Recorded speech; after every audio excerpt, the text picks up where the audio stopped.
We just got through the Bible story of Joseph and dream interpretation. And Joseph interprets the dreams of the butler and the baker. And both the butler and the baker had similar dreams. The butler sees 3 vines, and the vines suddenly sprout into clusters of grapes, and he takes a cluster and he squeezes the grapes into a cup and presents that cup to Pharaoh. The baker sees 3 bushels of baked goods.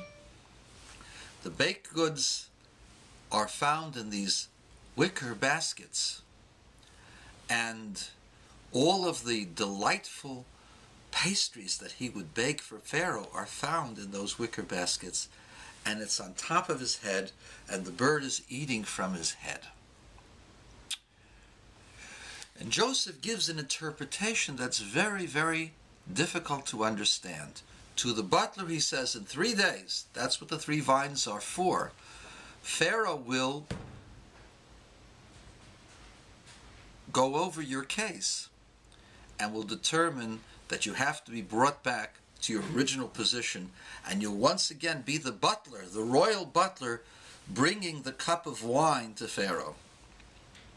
To the baker he said, the 3 baskets, the 3 wicker baskets are 3 days. In 3 days Pharaoh will re-examine your case and determine that you will be hung. Why?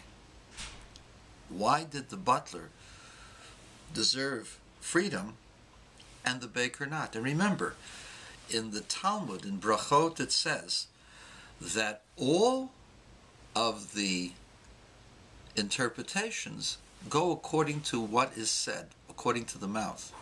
In other words, dream interpretation is sort of like a prophecy, but it depends upon how you state the interpretation, which is why the blessing or the curse of Bilam was so dangerous, because the words can alter things.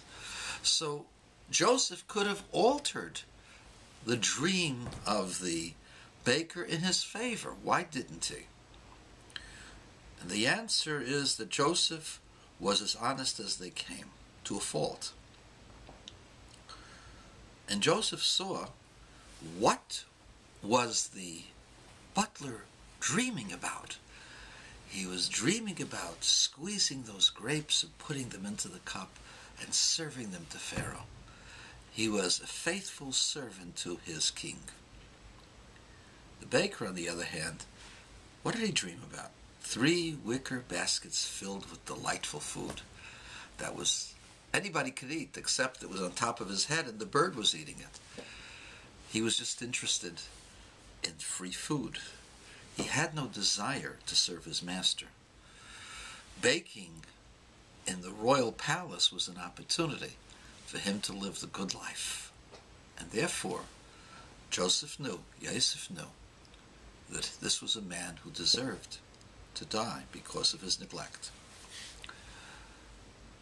In the process, Joseph asks the butler, please remember me to Pharaoh. When you're freed, remember me that I was taken from the Hebrews for no reason, for no good cause. And even here, while I was in the house of the butcher, actually the chief executioner, those who don't really know, he was not just the butcher, he was the chief executioner. In his home, I didn't do anything. I'm an innocent man who deserves to be released. Tell it to Pharaoh. Say that I'm not deserving. And the rabbis tell us that for that reason, because he put his faith and trust in a human being, Joseph had to spend another 2 years in jail. Why? Why do you think it was deserved that Joseph, who was a righteous man, who refused the sexual advances of his mistress, is it right that he should be punished for an additional 2 years? Why? What do you think? I'm going to give you